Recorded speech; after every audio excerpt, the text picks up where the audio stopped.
The crimson sunset painted Emma Jameson's face as she stood at the edge of her ranch, watching the lone rider approach on the dusty Wyoming trail. She knew trouble when she saw it, and the man slumped in his saddle spelled nothing but heartache. Juniper Creek, Wyoming Territory, 1876. Emma had been running the Starlight Ranch alone for nearly 2 years since her father's passing. At 24, she'd become accustomed to the challenges of a woman living independently in the West, the skeptical bankers, the would-be suitors with eyes on her land, and the constant battle against nature itself. But she'd never expected Rylan Keller to come riding back into her life, not after all this time. She crossed her arms as the horse trudged closer, the rider seemingly oblivious to her presence. It wasn't until the animal stopped a few yards away that the man lifted his head, revealing a face weathered by sun and hardship. "Emma," he said, his voice barely carrying across the distance between them. "I didn't expect to find you still here. Where else would I be?" She kept her tone neutral despite the storm brewing inside her. "This is my land." Rylan dismounted with a grimace, one hand clutching his side. It was then she noticed the dark stain spreading across his shirt. Blood. Her anger momentarily forgotten, Emma rushed forward just as his knees buckled. "You're hurt," she stated, sliding her shoulder under his arm to support his weight. "It's nothing," he mumbled, though his ashen face told another story. "Just a disagreement with some gentleman in Lusk." "A disagreement involving bullets," Emma observed, helping him toward the house. Some things never change.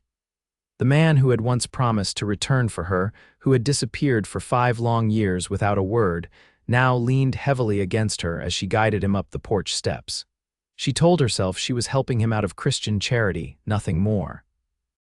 The feelings she'd once harbored for Rylan Keller had died years ago, or so she desperately wanted to believe. Emma kicked open the door of her modest ranch house and directed him to the kitchen table. "Sit before you fall," she commanded, moving quickly to fetch water and clean rags. Rylan lowered himself onto a chair, wincing. "You've done well for yourself," he remarked, glancing around the well-kept home. "No thanks to you," Emma replied, returning with her supplies. She placed them on the table with more force than necessary. "Take off your shirt." He attempted a smile that came out as a grimace. "Not exactly how I imagined you saying those words to me again." Emma's face remained impassive. "Do you want my help or not?" Rylan complied, struggling with the buttons before peeling away the blood-soaked fabric. Emma sucked in a breath at the sight of the wound, a deep furrow along his ribs where a bullet had grazed him. "You're lucky," she said, dampening a cloth. "Few inches to the left and we wouldn't be having this conversation." "Wouldn't be the first time luck kept me breathing when I probably shouldn't be." Emma worked in silence, cleaning the wound with practiced efficiency. Her father's declining health had given her ample experience with treating injuries and ailments. She tried to ignore the familiar contours of Rylan's body, the new scars that joined the old ones she used to know so well. "What brings you back to Juniper Creek?" she finally asked, applying a salve to the wound. Rylan's eyes met hers, those same hazel eyes that had once promised her the world. "I came to make things right, Emma," she snorted softly. 5 years too late for that, I'd say." "I know I hurt you. You abandoned me," she corrected, beginning to wrap a bandage around his torso. "You left with promises of coming back in 6 months with enough money to start our life together. No letters, no word. For all I knew, you were dead. There were reasons. There always are with men like you." Emma tied off the bandage with a sharp tug that made him wince. "There you'll live, which is more than you deserve." Rylan caught her wrist as she moved away. "Emma, please. Just give me a chance to explain." The touch of his hand sent an unwelcome current through her body. Emma pulled away, busying herself with cleaning up the bloodied cloths. "You can stay the night in the barn. You're in no condition to ride, and I won't have your death on my conscience. But come morning I expect you gone." "I'm not leaving," Rylan said, his voice finding strength. "Not this time, not until you hear me out." Emma turned to face him, her composure threatening to crack. "Why now? Why after all this time?" Before he could answer, the sound of approaching horses drew their attention. Emma moved to the window, peering out at the fading daylight. 3 riders approached, their silhouettes dark against the sunset. "Expecting company?" Rylan asked, struggling to his feet. "No," Emma replied, a knot forming in her stomach. "No one comes out this way unless they have reason." Rylan grabbed his shirt, grimacing as he pulled it on. "Those gentlemen I mentioned having a disagreement with, I suspect they've decided to continue our conversation." Emma's eyes widened. "You brought trouble to my door," not intentionally. He reached for his gun belt, which she had removed when treating him, "but I'll handle it." Emma retrieved the rifle from above the fireplace.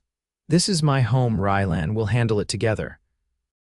The approaching riders slowed as they neared the house. Emma recognized one of them, Vernon Holloway, a man who'd been trying to buy her land since her father's passing. The other 2 were strangers, hard-faced men with guns prominently displayed. "Stay inside," Rylan said, moving toward the door. "Like hell I will," Emma retorted, following him onto the porch, rifle in hand. Holloway smiled unpleasantly as they emerged. "Miss Jameson, lovely evening, isn't it?" His gaze shifted to Rylan. "I see you've taken in a stray." "What do you want, Holloway?" Emma demanded. "Just looking for my friend here," Holloway said, nodding toward Rylan. "We have unfinished business in town." "Business involving shooting him?" Emma kept her rifle steady, pointed in the general direction of the 3 men. Holloway's smile didn't reach his eyes. "Mr. Keller here caused quite a disturbance at my establishment. Damaged property, injured some of my men. I'm simply seeking compensation." Rylan's voice was cold. "Your establishment is cheating honest folks out of their money with rigged games, and your men drew first." "A misunderstanding, surely," Holloway replied smoothly. "One that can be resolved with proper restitution." His eyes traveled over the ranch. "Your father's land is looking rather run down, Miss Jameson. My offer to purchase it still stands. In fact, I'd be willing to increase it." "Considering the circumstances," Emma's grip tightened on her rifle. "My answer hasn't changed, Holloway. The Starlight isn't for sale." "Perhaps Mr. Keller's debt might influence your thinking," Holloway suggested. "After all, harboring a man who's assaulted my employees makes you somewhat complicit." "Get off my property," Emma said, raising the rifle to her shoulder. Now, Holloway's expression hardened. "Be reasonable, Miss Jameson. A woman alone can't hope to maintain this much land. It's only a matter of time before you'll be forced to sell." "She's not alone," Rylan stated, stepping forward despite his injury, "and she asked you to leave." The 2 men with Holloway shifted in their saddles, hands moving toward their weapons. The tension in the air was thick enough to cut with a knife. After a long moment, Holloway raised his hands in mock surrender.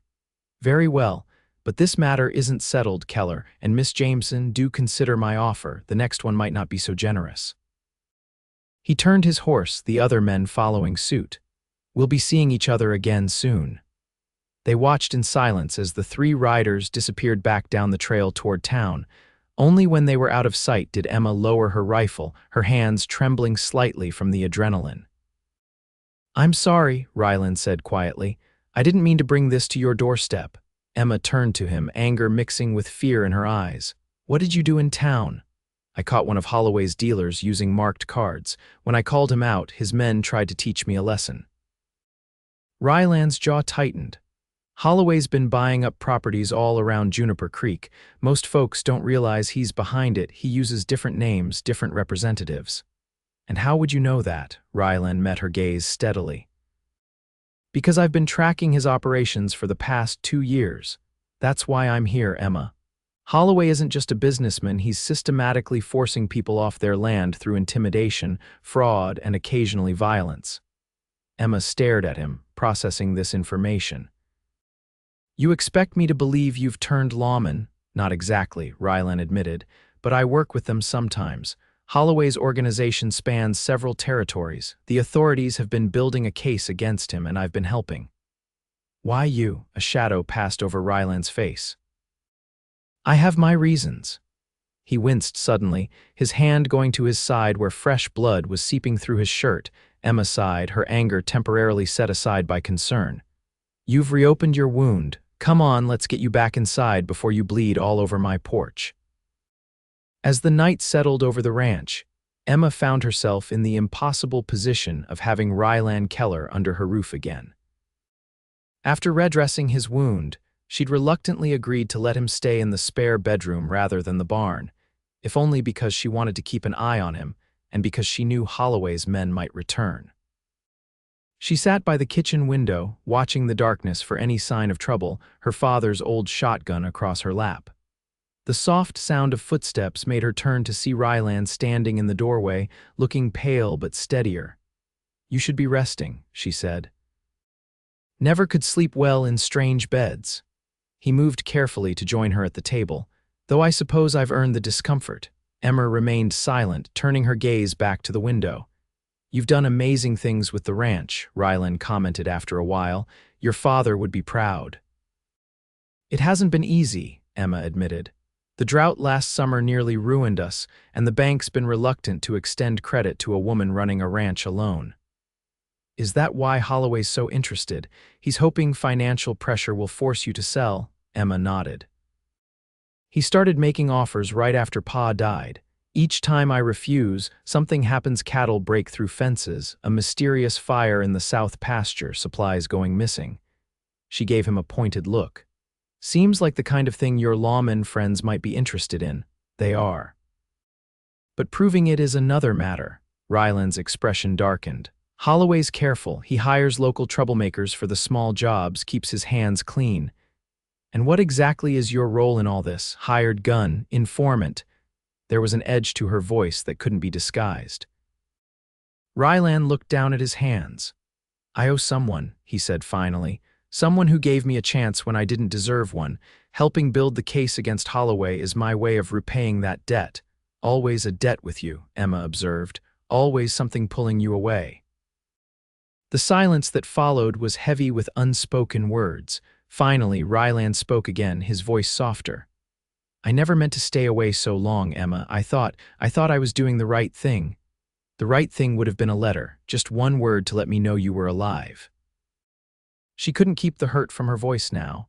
"I waited for you. Even after a year passed, I still watched the road every evening." Rylan's face showed his pain clearly. "I wanted to write, but after what happened in Santa Fe—" "What happened in Santa Fe?" Emma demanded, suddenly alert. "What aren't you telling me?" He hesitated, then sighed deeply.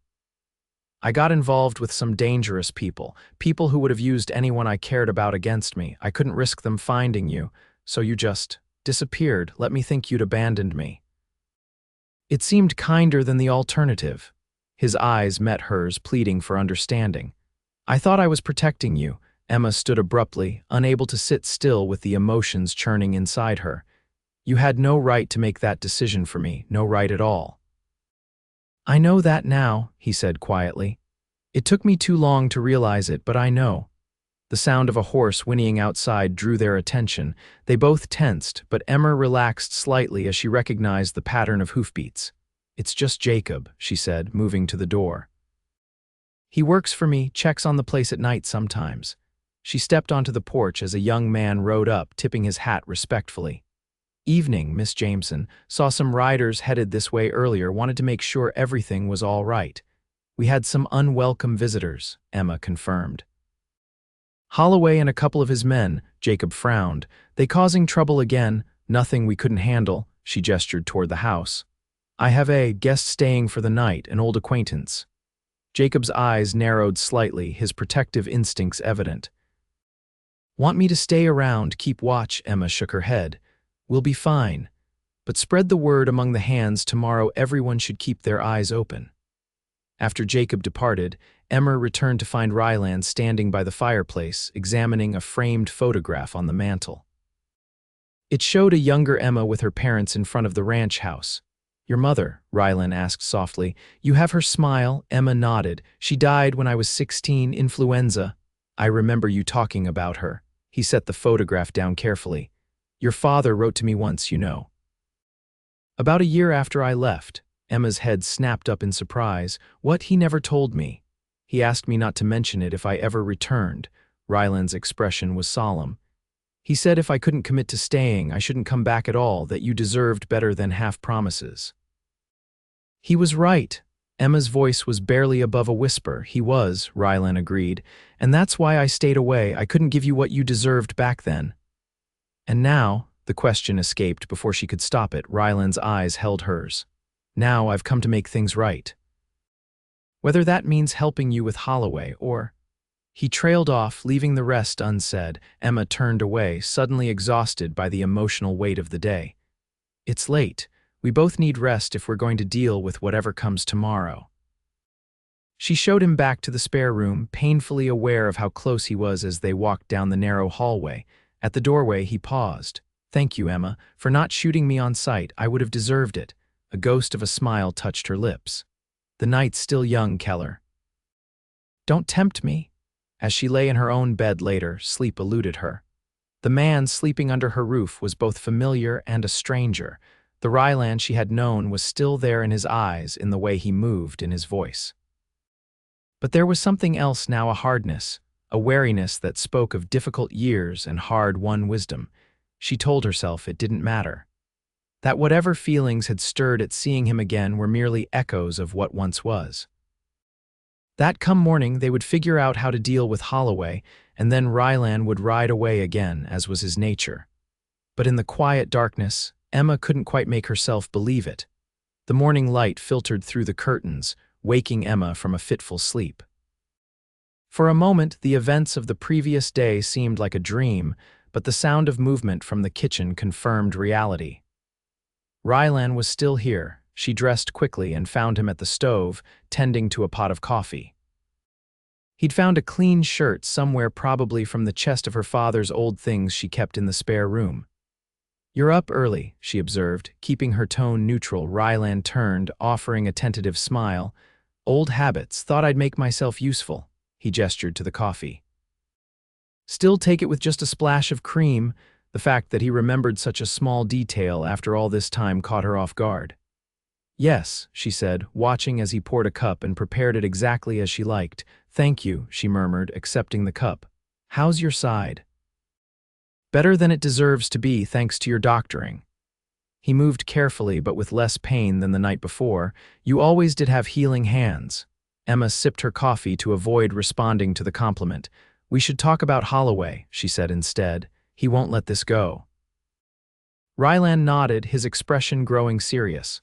No, he won't, especially not with me here. He knows I'm aware of his operations. Then perhaps you should leave, Emma suggested, testing the waters, and leave you to face him alone. Rylan shook his head firmly. I won't do that. I've been handling Holloway for 2 years without your help, she pointed out. Handling him, yes, but he's getting desperate, Emma. The territorial governor is starting to take notice of complaints against him. If he can't buy your land legitimately, he might try more direct methods. Emma placed her cup on the table with a sharp click. This is my home, Rylan. I won't be frightened off it. I'm not suggesting you should be. He leaned forward, his eyes intense. What I'm suggesting is that we work together. My contacts in law enforcement have been building a case against Holloway, but they need more evidence, proof of his intimidation tactics, his fraudulent business dealings. And you think I can provide that? I think we can gather it together, Rylan clarified. Set a trap that Holloway can't resist. Emma studied him, weighing his words against her lingering distrust. What kind of trap? One that uses me as bait, Rylan said simply. Holloway wants me gone and he wants your land. Let's make him think he can get both.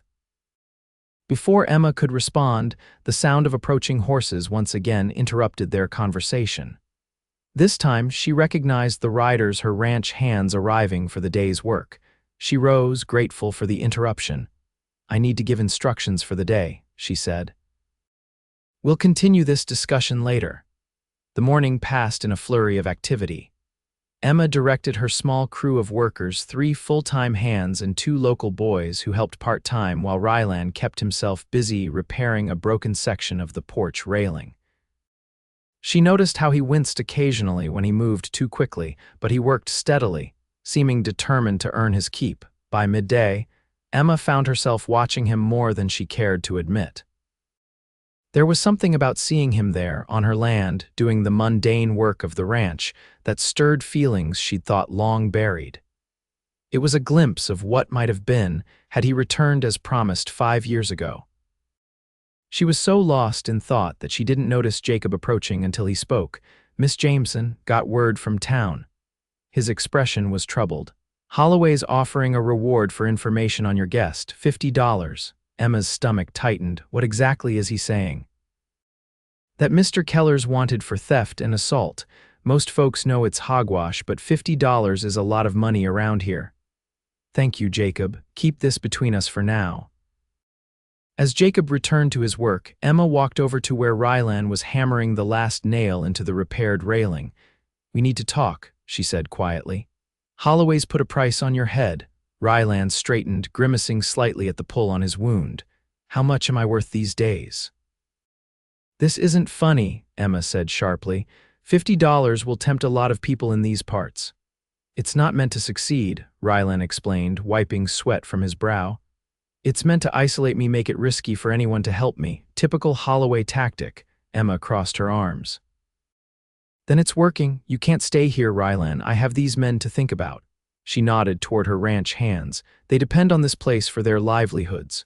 Rylan's face fell, but he nodded. "I understand. I'll leave after sundown." "You mentioned a trap," Emma said, lowering her voice. "What exactly did you have in mind?" He glanced around to ensure they wouldn't be overheard. "Holloway's been trying to acquire properties throughout the county, not just yours. He needs to control the watershed rights to complete his plan." "What plan?" "There's a railroad spur being planned through this territory. Whoever controls the water rights along the proposed route stands to make a fortune." Understanding dawned on Emma. "That's why he's been so persistent about buying the Starlight. We control the creek that feeds half the valley." Rylan nodded. "Exactly, and I know when and where Holloway meets with his financial backers, men who might not appreciate learning about his less than legal methods." Emma considered this information. "So your trap involves catching him in the act, getting evidence of his threats or bribes?" "Yes. But to do that, we need to make him desperate enough to take risks." Rylan's eyes met hers. "We need to make him think you're finally willing to sell, but only to a different buyer." The idea was audacious and dangerous. Emma should have rejected it outright, yet she found herself intrigued. "And who would this supposed buyer be?" "A businessman from Denver, someone with the means and interest to develop the land." Rylan's mouth quirked in a half-smile. "Me," Emma laughed despite herself. "You, Holloway knows who you are." "He knows Rylan Keller, drifter and troublemaker." "He doesn't know Robert Kingsley, representative of the Western Investment Company." Rylan's expression was serious now. "It would only need to hold up long enough to get Holloway to reveal his hand." Emma took a deep breath, weighing the risks against the possibility of finally being free from Holloway's persistent threats. "And if something goes wrong, if Holloway realizes it's a setup, that's why I'll leave tonight as visibly as possible, then return in a few days as Mr. Kingsley." Rylan's eyes held hers. "But I won't do this without your full agreement, Emma. It's your land, your life at stake." She should have said no, should have told him to leave and never return to take his schemes and his dangerous plans far away from her ranch. But the thought of continuing to fight Holloway alone, of wondering when his next move might come, was exhausting. "I need time to think," she said finally. Rylan nodded, respecting her caution. "Of course, but we may not have much time before Holloway makes another move." The rest of the afternoon passed in tense silence. Emma went about her chores mechanically, her mind working through the implications of Rylan's plan. By the time evening fell and her workers had gone home, she'd made her decision. She found Rylan in the barn, preparing his horse for departure. "I'll do it," she said without preamble. "Your plan, but on one condition." He turned to face her, his expression guarded. "Name it. Complete honesty between us from now on. No more secrets, no more half-truths." Emma stepped closer, her voice firm. "I need to know I can trust you this time." Rylan's face softened. "You have my word." He hesitated, then added, "There's something you should know then, something I haven't told you about why I never came back." Emma steeled herself. "I'm listening." Rylan moved away from his horse, leaning against a support beam. "After I left here, I ended up in Colorado, working security for a mining company. Good money, seemed like an honest job." His expression darkened. Turned out the company was running roughshod over smaller claims, using hired guns like me to intimidate independent miners. Like Holloway, Emma observed, just like him. When I realized what was happening, I refused to participate. My employer didn't take kindly to that. Rylan's hand unconsciously went to his side to a spot Emma knew held an old scar. There was a fight. I killed a man self-defense, but no witnesses except the company men. Emma's breath caught. You were arrested? Worse. They left me for dead in an abandoned mine shaft. His voice was matter of fact, but Emma could see the shadow of that time in his eyes. A Ute medicine man found me. His family nursed me back to health over many months. By the time I was strong enough to travel again, nearly 2 years had passed. 2 years, Emma repeated softly, but that still leaves 3 unaccounted for. Rylan nodded, accepting her challenge. The mining company had spread word that I was a murderer, a fugitive. There was a bounty on my head. I knew if I came back here, I'd bring that trouble with me. His eyes met hers. I convinced myself you were better off without me, that coming back would only put you in danger. So instead, you let me believe you'd simply abandoned me. The hurt was still there, but tempered now by understanding. It was wrong, Rylan admitted. I see that now. Fear of putting you in danger became an excuse to avoid facing you after so much time had passed. He stepped closer, close enough that Emma could see the flecks of gold in his hazel eyes. I don't expect forgiveness, Emma, but I want you to know that not a day went by that I didn't think of you, of this place. Emma wanted to maintain her anger, to hold onto the wall she'd built around her heart, but the sincerity in his voice, the pain evident in his expression, made that increasingly difficult. How did you clear your name? She asked instead. A U.S. Marshal named Donovan. He was investigating the mining company for other reasons. When he heard my story, he helped me gather evidence against them. In exchange, I started working with him occasionally, tracking men like Holloway who operate just on the edge of the law. Emma processed this information, filling in the gaps of the story. And that's why you're after Holloway now, working with the law, Rylan nodded. Partly, but mostly I'm here because when I heard Holloway was pressuring the owner of the Starlight Ranch, I knew it had to be you. His voice softened. I couldn't stay away knowing you were in danger. The sincerity in his words touched something deep inside Emma, something she'd tried to bury years ago, but she wasn't ready to give in to those feelings, not yet. You should go, she said, her voice steadier than she felt. If your plan is going to work, you need to be seen leaving. Rylan accepted her deflection with a nod. I'll head to Cheyenne, send a telegram to Marshal Donovan. With luck, I'll be back in 5 days as Mr. Kingsley. He mounted his horse, looking down at her. Be careful, Emma. Holloway's men will be watching. I can take care of myself, she reminded him. I've been doing it for years. A small smile touched his lips. That you have. He tipped his hat to her. 5 days. Emma watched him ride away, silhouetted against the darkening sky. Part of her wondered if she'd see him again, or if history would repeat itself. But a larger part believed that this time Rylan Keller would keep his word. 5 days stretched into an eternity for Emma. She went about her ranch duties as usual, but with a heightened awareness of being watched. Twice she spotted unfamiliar riders on the ridge overlooking her property. Holloway's men, no doubt, keeping an eye on the Starlight. On the 3rd day, Jacob brought news from town. Holloway's telling folks you've got financial troubles, he reported as they mended a fence line. Suggesting the bank might foreclose before winter. Emma drove a post into the ground with more force than necessary. The bank's not foreclosing. We've made every payment. Jacob looked uncomfortable. There's talk that the bank manager's in Holloway's pocket. That he might call in your loan early. The news was disturbing but not entirely surprising. Emma had suspected Holloway had influence with the local bank. Let him try, she said firmly. Our paperwork is in order, but privately she worried. If Holloway could pressure the bank to demand immediate repayment, she'd be hard-pressed to come up with the funds. The ranch was profitable, but most of her capital was tied up in livestock and equipment. That evening, as Emma sat on her porch watching the sunset, a wagon approached from the direction of town. She recognized the driver as Miriam Walsh, who ran the general store with her husband. "Evening, Emma," Miriam called as she drew the wagon to a halt. "Brought out that order of supplies you sent Jacob for." Emma frowned in confusion. "I didn't send Jacob for supplies today." Miriam's pleasant expression didn't waver as she climbed down from the wagon. "Why don't you help me unload these sacks of flour?" she suggested meaningfully. "Heavy things they are," understanding dawned on Emma. She moved to help, and as they worked side by side, Miriam spoke in a low voice. "A gentleman asked me to deliver a message, said to tell you the investor arrives tomorrow, said you'd understand." Emma's heart quickened. "Rylan was coming back a day early."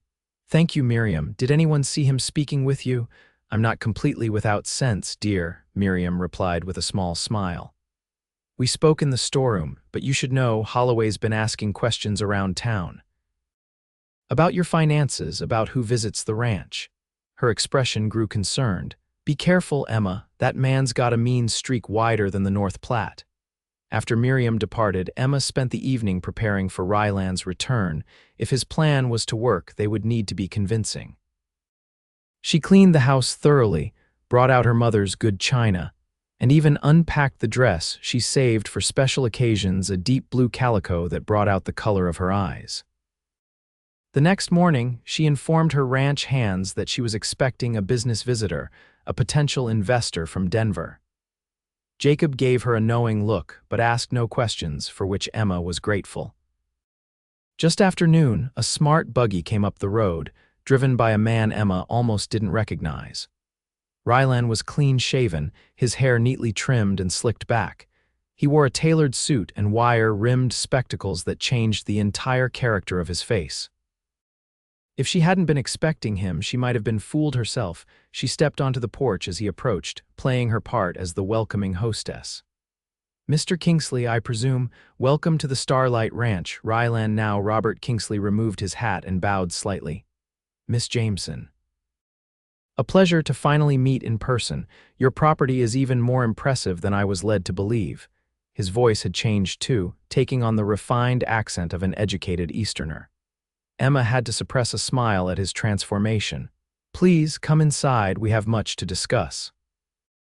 As they entered the house, Rylan whispered, "We're being watched, ridge to the north." Emma nodded almost imperceptibly. "I've prepared some refreshments," she said in a normal tone. "I hope you'll find everything to your satisfaction." Once inside, with the door closed, Rylan's posture relaxed slightly. "You look well," he said, his natural voice returning. "And you look different," Emma replied, taking in his transformed appearance. "I almost didn't recognize you, that's the idea." He removed the spectacles, rubbing the bridge of his nose. "These things give me a headache, but they change how people see me." "Any trouble getting back?" Emma asked, leading him to the kitchen where she had prepared coffee and some simple pastries. "None. But Holloway's men are watching the ranch as expected." Rylan accepted the coffee she offered. "I sent a telegram to Marshal Donovan. He should arrive in Lusk within 2 days." Emma sat across from him. "Jacob tells me Holloway's spreading rumors about financial troubles at the ranch, suggesting the bank might foreclose." Rylan's expression darkened.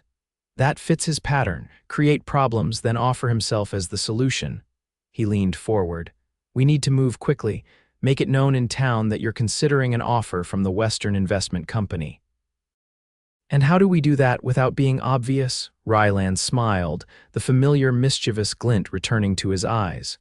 "By giving the gossips something to talk about." Their plan took shape over the afternoon. Rylan would stay at the ranch as her guest, an unusual enough circumstance to raise eyebrows. They would be seen reviewing documents together, taking measurements of the property, discussing improvements, all the activities that would suggest serious business negotiations. "Holloway will either try to intimidate me into withdrawing my offer, or he'll approach you with a better one," Rylan explained. "Either way, we need to get him to show his hand before Marshal Donovan arrives." As evening approached, Emma realized they hadn't discussed sleeping arrangements. The impropriety of having a male guest overnight wouldn't go unnoticed, especially with Holloway's men watching. "You should take the spare room again," she said, addressing the issue directly. For appearance's sake, we'll tell anyone who asks that Mr. Kingsley is staying in town and only visiting during the day." Rylan nodded. "Sensible, though I doubt Holloway will believe it." "Let him think what he wants," Emma replied. "It might even work to our advantage if he believes there's more between us than business." The words hung in the air between them, carrying implications neither was ready to address. Rylan cleared his throat, changing the subject. "We should ride the property boundary tomorrow. It would be expected of a potential buyer, and it will give us a chance to see if Holloway's men follow." Emma agreed, and they spent the remainder of the evening in companionable conversation, carefully avoiding personal topics. It was strange having Rylan in her home again, playing this elaborate charade. Stranger still was how comfortable it felt, despite everything that had happened between them. As they said goodnight at the doorway of the spare room, Rylan paused. "Thank you, Emma, for trusting me with this." "I haven't decided if I trust you yet," she replied honestly, "but I do want Holloway gone. If this is the way to do it, so be it." Rylan's smile was tinged with sadness. "Fair enough. Good night, Emma. Good night." "Mr. Kingsley," she responded, forcing a lightness into her tone she didn't entirely feel. As she lay in bed that night, Emma found herself wondering about the man sleeping across the hall. Was he truly the same Rylan who had captured her heart years ago? Or had time and hardship changed him into someone else entirely? And more troublingly, why did she still feel such a pull toward him, despite all the reasons she had to guard her heart? The morning dawned clear and crisp, perfect weather for their planned ride around the property. Emma dressed in her practical riding clothes, split skirt and sturdy boots, and found Rylan already in the kitchen, once again in his Robert Kingsley disguise, studying a map of the ranch that her father had drawn years ago. "Your property extends farther to the west than I realized," he commented as she entered. "All the way to Beaver Creek." "Pa was forward-thinking," Emma replied, pouring herself coffee. "He knew water rights would be valuable someday." Rylan traced a finger along the boundary line. "And this is what Holloway wants most. Control of both watersheds would give him leverage over every ranch and farm in the valley." After a quick breakfast, they saddled their horses and set out to ride the property line. Emma had provided Rylan with a gentle gelding from her small remuda, an animal less spirited than his own mount, better fitting the persona of a city businessman. As they rode, Emma found herself pointing out features of the land with genuine pride: the spring-fed pond where cattle gathered in the heat of summer, the sheltered valley where winter grasses grew thick, the stand of cottonwoods her father had planted when she was a child. "You love this place," Rylan observed as they paused atop a ridge overlooking the eastern pasture. "It's more than land to me," Emma admitted. "It's my heritage, my future." "I understand that now better than I did before." Rylan's eyes scanned the horizon. "When I left, I thought I was going to make a fortune that would let us have a bigger, better place than this." He shook his head ruefully. "I didn't understand that what made the Starlight special wasn't its size or value, but what it meant to you and your family." Before Emma could respond, the distant sound of a gunshot echoed across the valley. Both their horses startled, and Emma instinctively reached for the rifle in her saddle scabbard. "Probably just one of my hands clearing varmints from the north pasture," she said, though her tone lacked conviction. Rylan's expression was grim. Maybe Holloway's decided to escalate matters. They continued their ride, more alert now, but encountered no further disturbances. As they approached the western boundary, Emma pointed out a small cabin nestled among a stand of pines. "Line shack," she explained. "Pa built it for the hands to use during roundup when they're working this side of the property." Rylan reined in his horse, studying the cabin with interest. "Is it used often? Not this time of year. Why, it might come in handy," he said cryptically. "Somewhere Holloway wouldn't expect." They completed their circuit of the property by mid-afternoon, returning to the ranch house to find an unexpected visitor waiting. Vernon Holloway himself sat in a smart buggy before the house, his expression pleasant but his eyes cold. "Miss Jameson," he called as they approached, "and this must be the mysterious Mr. Kingsley I've been hearing about." Emma exchanged a quick glance with Rylan before dismounting. "Mr. Holloway, what brings you all the way out here?" "Neighborly concern," Holloway replied smoothly, climbing down from his buggy. He was a tall man in his 40s, expensively dressed, with the confident bearing of someone accustomed to getting his way. "When I heard you were entertaining an offer for the Starlight, I felt obligated to ensure you were getting fair treatment." Rylan dismounted and stepped forward, extending his hand in the manner of a businessman making an introduction. "Robert Kingsley, Western Investment Company." "I don't believe we've had the pleasure." Holloway shook his hand with obvious reluctance. "Vernon Holloway. I own several businesses in town, including the Lusk Mercantile and the Silver Dollar Saloon." "Ah, diversified interests. Very shrewd," Rylan commented, playing his role perfectly. "Miss Jameson mentioned a local businessman had expressed interest in her property." "That would be you, I presume." Holloway's smile tightened. "Indeed, I've made Miss Jameson several generous offers over the past year." "Which I've declined," Emma interjected firmly.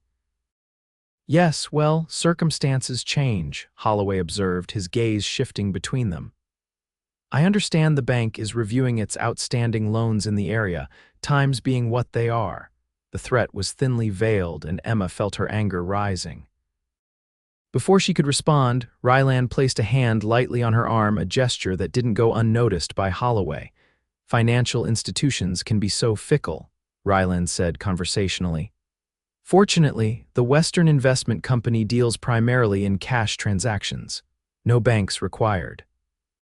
Holloway's expression hardened momentarily before he recovered his composure. "How convenient. And what exactly does your company plan to do with a cattle ranch, Mr. Kingsley? It seems outside your usual investments." "Diversification, Mr. Holloway, something you clearly understand yourself." Rylan smiled blandly. "We see great potential in Wyoming territory, particularly with the railroad expansions planned." A flicker of concern crossed Holloway's face. "Railroad expansions? I wasn't aware of any official announcements." "Oh, nothing official yet," Rylan said airily. "But in my business, one learns to anticipate such developments." Emma watched this exchange with growing admiration for Rylan's performance. He was deliberately baiting Holloway with the suggestion that he knew something about the railroad plans that Holloway didn't. "Well," Holloway said after a moment, "I wouldn't want to interrupt your discussions, but Miss Jameson, I hope you'll allow me to present a revised offer before you make any final decisions." He turned to Rylan. "Where are you staying in town, Mr. Kingsley? Perhaps we could continue this conversation in more comfortable surroundings." "I've taken rooms at the Lusk Hotel," Rylan lied smoothly. "Though I find myself quite comfortable here at the Starlight. Miss Jameson has been most accommodating." The implication in his tone was subtle but clear. Holloway's eyes narrowed slightly as he looked between them. "I see," he said coldly. "Well, I won't keep you any longer." He tipped his hat to Emma. "Good day, Miss Jameson. Do consider my offer carefully before committing to any outside interests." They watched as Holloway drove away, his buggy raising dust on the road back to town. "He's rattled," Rylan observed once Holloway was out of earshot. "The railroad information got his attention." "Was that true about the railroad expansions?" Emma asked, partially. "There are plans being discussed, but nothing certain yet." Rylan's expression was grim. "He'll check into my background now. We may have less time than I thought." "What do we do?" Rylan glanced toward the western horizon, where the sun was beginning its descent. "We need to secure whatever documentation you have for the ranch deeds, water rights, banknotes. Tonight we move them to the line shack, just in case." Emma stared at him. "You think he'd try to steal my papers?" "I think Holloway is more desperate than we realized," Rylan replied seriously. "The fact that he came himself, instead of sending men, suggests he's worried about your potential deal with Mr. Kingsley." They spent the remainder of the afternoon gathering Emma's important documents and preparing for whatever might come next. As night fell, an uneasy quiet settled over the ranch. Emma found herself jumping at every sound, expecting Holloway's men to appear at any moment. Rylan seemed to sense her anxiety. As they sat at the kitchen table after dinner, he reached across and covered her hand with his own. "We'll get through this, Emma," he said softly. "I promise." She looked down at their hands, his larger one covering hers. The touch was comforting, familiar in a way that made her heart ache. "I know," she replied, not pulling away. "I just wish." She trailed off, uncertain how to express the tangle of emotions inside her. "What do you wish?" Rylan prompted gently. Emma met his gaze. "I wish things had been different, that you had come back when you said you would, that we hadn't lost all these years." Rylan's expression softened with regret. "So do I, every day." He hesitated, then continued, his voice low and intense. "I need to tell you something, Emma, something I should have told you before." Before he could continue, the sound of approaching horses broke the moment. They both stood quickly, moving to the window. In the moonlight, they could make out 3 riders approaching from the direction of town. "Holloway's men," Rylan said grimly, reaching for his gun belt. "Earlier than I expected." Emma retrieved her rifle from its place by the door. "What do they want?" "To scare off Mr. Kingsley, most likely, or worse." Rylan checked his revolver. "We need to get to the line shack now and leave my home, just temporarily," Rylan assured her. "Trust me, Emma, please." There was no time to argue. They slipped out the back door and made their way to the stable, where Emma quickly saddled 2 horses. The sound of men dismounting near the house spurred their haste. They led the horses out the back of the stable and mounted in the shadows, then set off at a careful pace to avoid making noise. Only when they were well away from the house did they urge the horses into a gallop toward the western line shack. The small cabin was dark and cold when they arrived, but Emma quickly lit a lantern while Rylan secured the horses in the small lean-to behind the structure. The cabin was simple, one room with a stone fireplace, a rough wooden table with 2 chairs, and a narrow bed in the corner. "We should be safe here for the night," Rylan said as he entered, closing and barring the door behind him.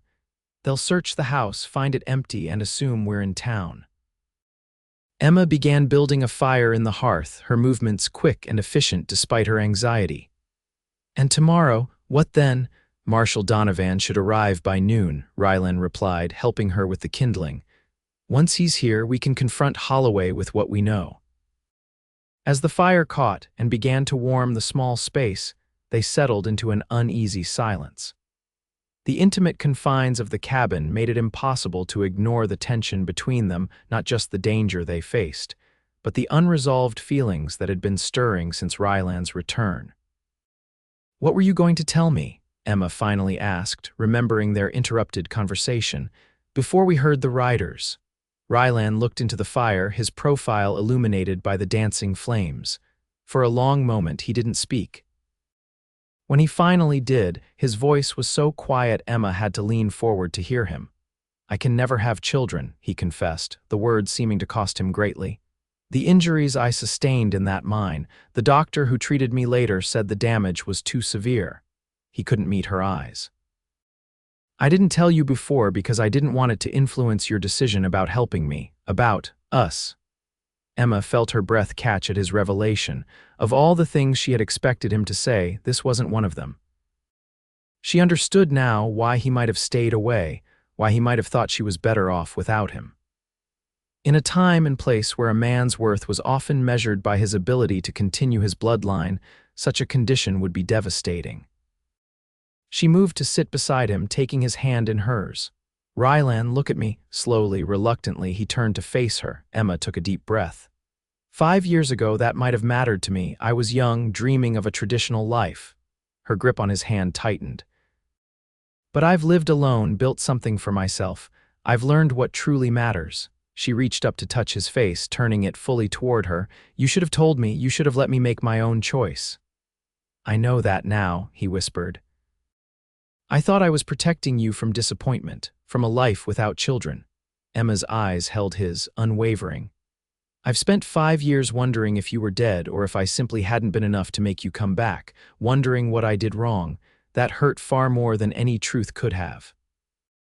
Rylan's hand covered hers where it rested against his cheek. "You did nothing wrong, Emma, nothing. I was a coward, afraid to face you, afraid you'd reject me when you learned the truth." In the flickering firelight, with danger lurking outside and the future uncertain, Emma made a decision. She leaned forward and pressed her lips to his, a gentle kiss that held the promise of forgiveness, When she pulled back, Rylan's eyes were wide with surprise and hope. "Emma." She took his hand and placed it over her heart. "You already have me," she said simply. "You always did." The kiss that followed was different, deeper, filled with years of longing and the relief of finally finding home. Emma felt as though something long broken inside her was finally beginning to heal. Whatever tomorrow brought with Holloway and his men, tonight she had reclaimed a part of herself she thought lost forever. As the night deepened around the little cabin, they talked in low voices, sharing the stories of their years apart, rebuilding the connection that had been severed. Rylan told her of his time with the Ute family who had saved him, of the skills he had learned and the perspective he had gained. Emma spoke of her struggles to keep the ranch after her father's death, of the loneliness and the pride she had found in her independence. "I'm not the same woman you left behind," she told him as they sat close together before the fire. "I've had to become harder, more self-reliant, and I'm not the same reckless young man who rode away with grand promises," Rylan replied. "We've both changed, but some things remain." "Like what?" His hand found hers in the firelight.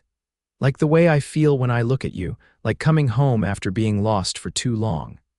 Emma rested her head against his shoulder, allowing herself to believe, for the first time in years, that happiness might be possible again. "Tomorrow will be dangerous," she murmured. "Yes," Rylan agreed, "but we'll face it together." Morning came too soon, sunlight filtering through the cabin's single window. They had slept little, taking turns keeping watch through the night, but Emma felt strangely energized. Something fundamental had shifted between them, a reconciliation that gave her strength. They ate a simple breakfast from the provisions Emma kept stocked in the cabin, then discussed their plan for the day. Rylan would ride into town to meet Marshal Donovan, while Emma would return to the ranch house to assess any damage from Holloway's men and maintain the appearance of normalcy. "I don't like the idea of separating," Rylan admitted as they saddled the horses. "Neither do I," Emma replied. "But it's the sensible approach. Holloway's men will be watching the ranch. If they see us both leave, they'll know something's happening." Rylan checked his revolver one last time before holstering it. "Be careful, Emma. If anything seems wrong, ride straight to town." "I can handle myself," she reminded him, but her tone was gentle rather than defensive. He smiled, the expression warming his eyes. "I know you can. It's one of the many things I've always admired about you." They shared a brief, intense kiss before mounting their horses, a promise and a prayer wrapped in one gesture. Then Rylan headed west, taking a roundabout route toward town that would avoid Holloway's likely lookouts, while Emma turned back toward the starlight. As she approached her property, Emma scanned for signs of trouble. The house appeared undisturbed from a distance, but as she drew closer, she noticed the front door standing ajar. Dismounting cautiously, she retrieved her rifle from its scabbard before approaching. The interior of the house had been thoroughly searched, drawers emptied onto the floor, furniture overturned. Emma's jaw tightened at the violation of her home, but she took some satisfaction in knowing the most important documents were safely hidden at the line shack. She set about restoring order, working methodically to create the impression that she was carrying on with her normal routine, all the while keeping alert for any sign of unwelcome visitors. Around mid-morning, Jacob arrived with two other ranch hands, their expressions changing to alarm when they saw the state of the house. "Miss Jameson, what happened?" Jacob exclaimed. Emma gave them a simplified version of events, that someone had broken in during the night, but that she and Mr. Kingsley had been in town discussing business over dinner. The explanation raised eyebrows, but her workers asked no further questions, instead pitching in to help clean up the mess. By noon, the house was largely restored to order. Emma sent the hands back to their regular duties, assuring them she would be fine. As they departed, she noticed a cloud of dust approaching from the direction of town, 3 riders moving at a steady pace. Her hand moved instinctively to the rifle propped by the door, but as the riders drew closer, she recognized Rylan in his Kingsley disguise. Beside him rode a broad-shouldered man with a badge visible on his vest, Marshal Donovan, presumably. The third rider was Sheriff Taylor from Lusk, looking distinctly uncomfortable. Emma stepped onto the porch as they dismounted. Rylan's eyes quickly took in her appearance, checking for any sign of harm.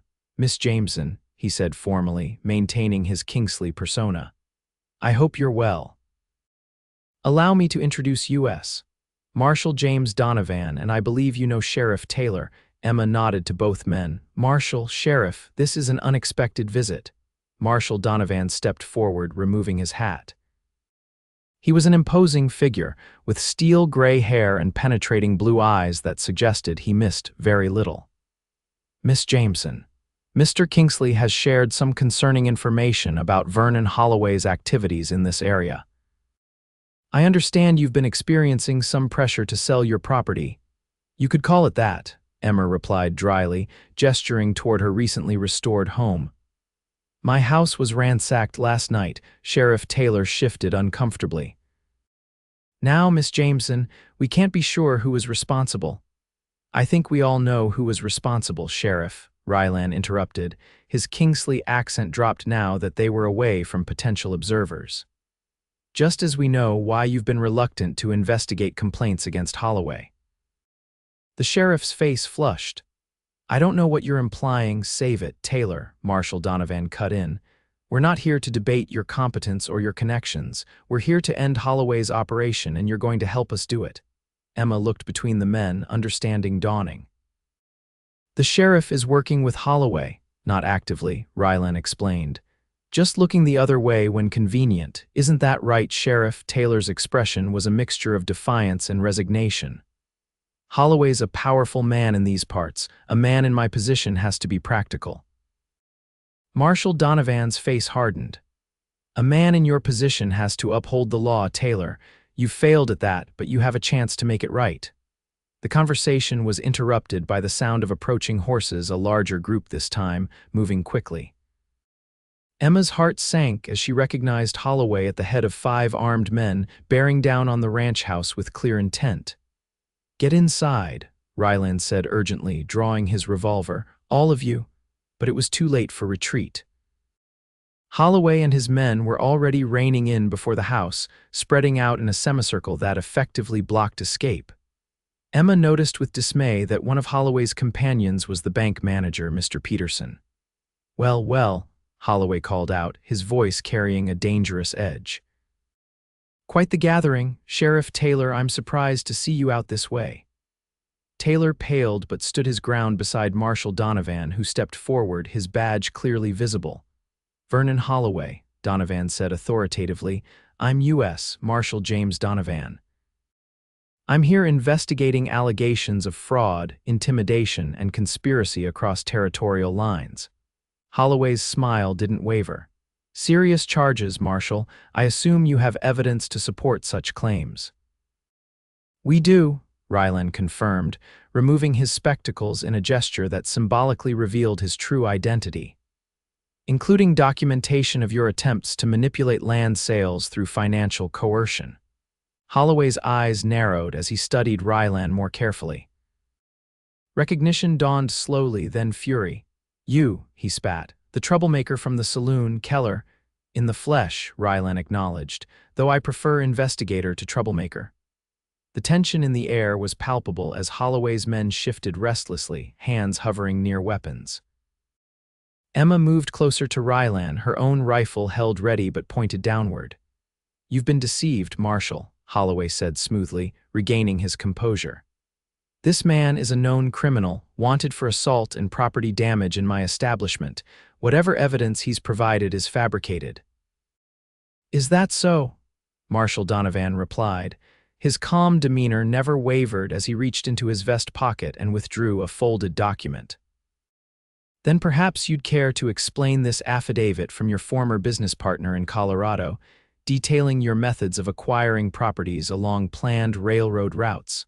Holloway's expression flickered momentarily before he recovered.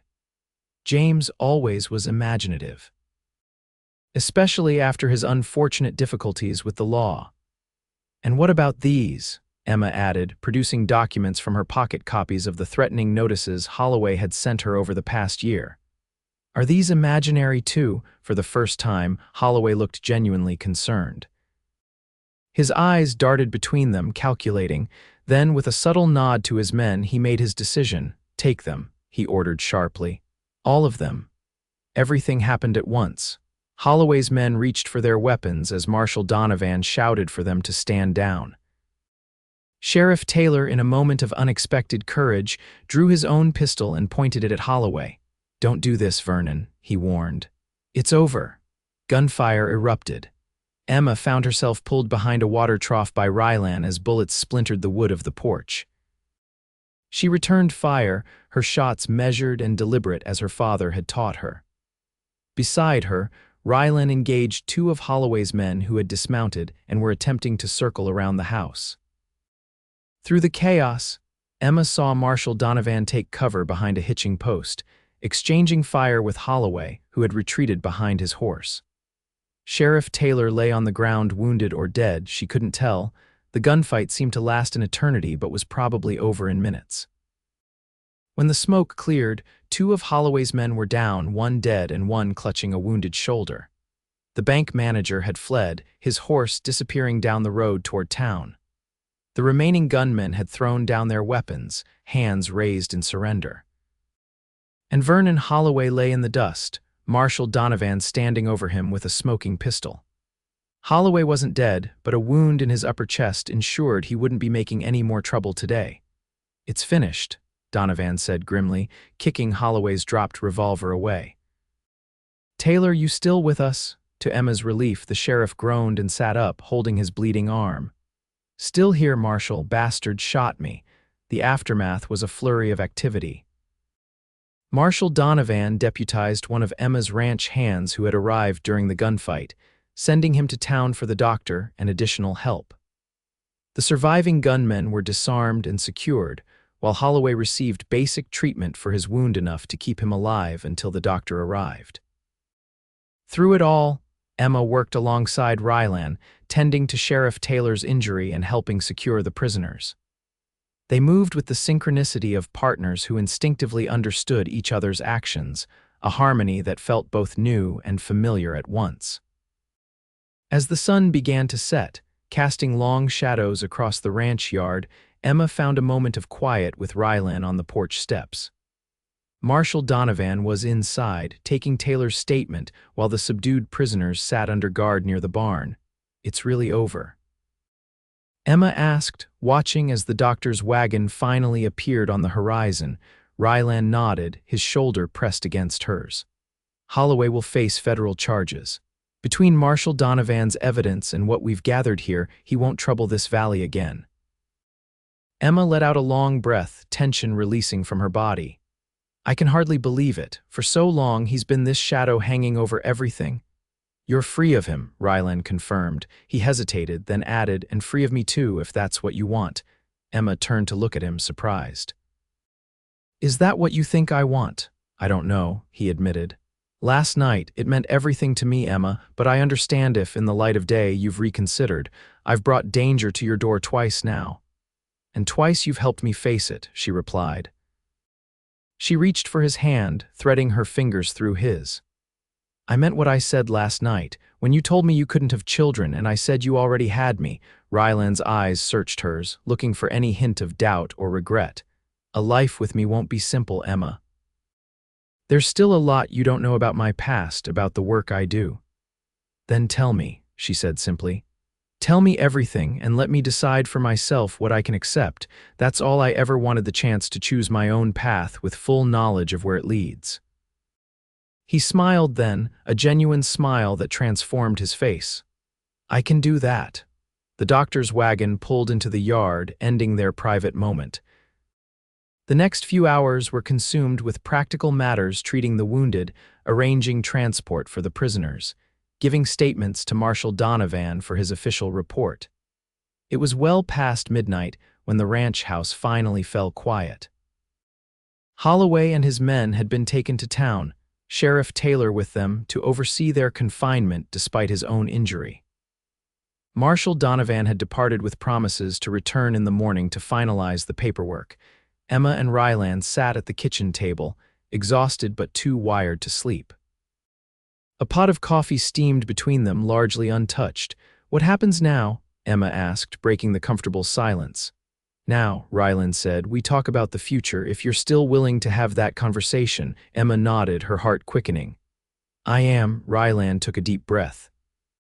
"I've been thinking about what comes next for a long time, Emma, even before I knew if you'd ever forgive me." He reached across the table to take her hand. "I have some money saved, not a fortune, but enough to make a fresh start." "What kind of fresh start?" Emma prompted when he paused. "The kind where I stop running, where I build something lasting." His eyes met hers, vulnerable and hopeful. "With you, if you'll have me." Emma felt tears prickling behind her eyes.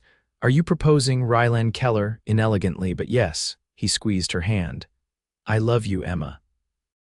"I never stopped, not for a single day in all the years we were apart. I know I don't deserve a second chance, but I'm asking for one anyway." Emma rose from her chair and moved around the table to stand before him. "You're right," she said softly. "You don't deserve a second chance." Rylan's face fell, but before he could speak, Emma placed her fingers gently against his lips. "You deserve happiness," she continued. "We both do, after everything we've been through, all the time we've lost." She leaned down until their foreheads touched. "Yes, Rylan, yes, I'll have you." The kiss they shared was a promise, a beginning rather than an ending. When they finally drew apart, both were smiling through tears.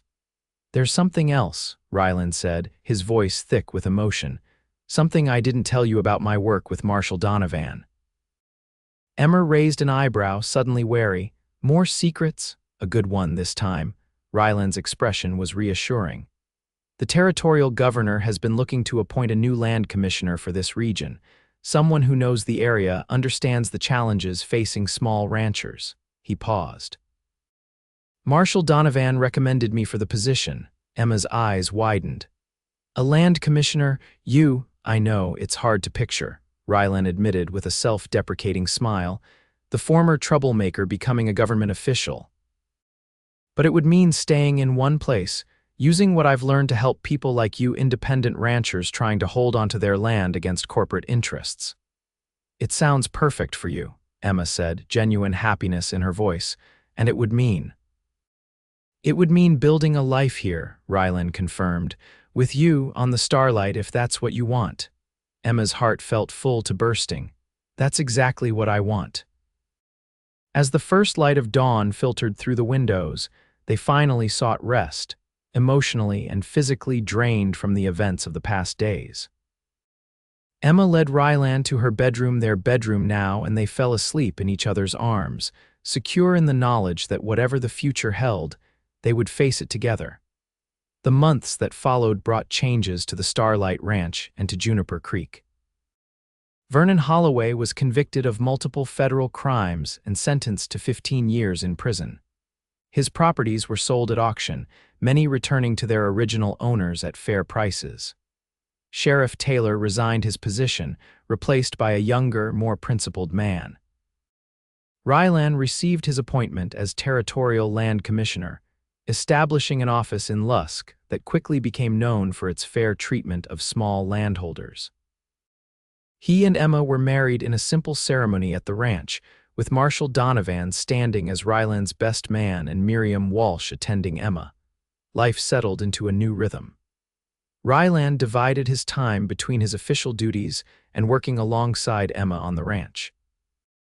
They expanded their operations, adding a small horse breeding program that quickly gained reputation for quality stock. One evening, a year after Holloway's defeat, they sat together on the porch swing, watching the sunset paint the Wyoming sky in brilliant colors. Emma's head rested on Rylan's shoulder, his arm wrapped securely around her. "I had a letter from Martha Collins today," Emma mentioned, referring to a woman from town whose husband had recently passed away. "She's struggling with the children and the farm." Rylan nodded thoughtfully. "Is she considering selling?" "She doesn't want to, but she's not sure she can manage alone," Emma replied, "especially with the baby still so young." They sat in contemplative silence for a moment, the swing creaking gently beneath them. Then Rylan spoke, his voice careful. "We have the room," he said. In the house on the ranch, we could offer her and the children a place here. Emma turned to look at him, surprise and affection mingling in her expression. You'd be willing to take in a widow and 3 children. Why not? Rylan smiled, a touch of vulnerability in his eyes. This place has always been meant for a family. Just because we can't have children of our own doesn't mean we can't make a family in other ways. Emma felt tears welling in her eyes as she leaned up to kiss him tenderly. I think it's a wonderful idea.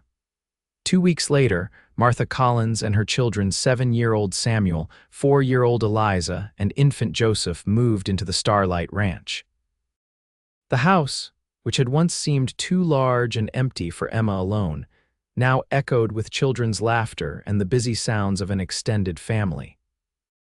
Martha proved to be not only grateful but capable, taking over much of the household management that Emma had never particularly enjoyed, freeing her to focus on the ranch operations she loved.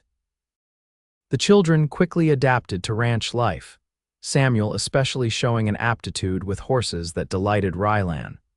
As the seasons changed and their unusual family settled into its new configuration, Emma found a contentment she had never expected. One evening, as she and Rylan watched Samuel teaching little Eliza to ride her first pony, she squeezed his hand. Thank you, she said softly. For what? Rylan asked, though the look in his eyes suggested he already knew, for coming back to me. For making me face what I really wanted instead of what I thought I should want. She rested her head against his chest, feeling the steady beat of his heart. For showing me that family is about love, not blood. Rylan's arms tightened around her. Thank you for giving me a second chance. For believing in me when I didn't believe in myself. As the years passed, the Starlight Ranch flourished, becoming known throughout the territory for its hospitality as well as its fine cattle and horses. Other children found their way there, orphans Rylan encountered through his work, young ranch hands who needed guidance as much as employment, a niece of Martha's whose parents couldn't care for her. Emma and Rylan never had biological children, but their legacy grew in other ways. They became known as people who offered second chances, who saw value in those society often overlooked. The love they shared extended beyond themselves to encompass their growing, chosen family and the community around them. On their 10th wedding anniversary, as they stood together watching a new generation learning to rope cattle in the south pasture, Rylan pulled Emma close. Any regrets? He asked softly. Emma looked around at the life they had built together, the thriving ranch, the children who called them Aunt Emma and Uncle Rylan but loved them like parents, the community that had grown stronger with their influence. Not a single one, she replied, lifting her face for his kiss. You already gave me everything I needed. And as the Wyoming sun set behind them, painting the sky in the same crimson hues that had colored it when a wounded rider first returned to the Starlight, Emma knew that some journeys, no matter how difficult, led exactly where they were meant to go.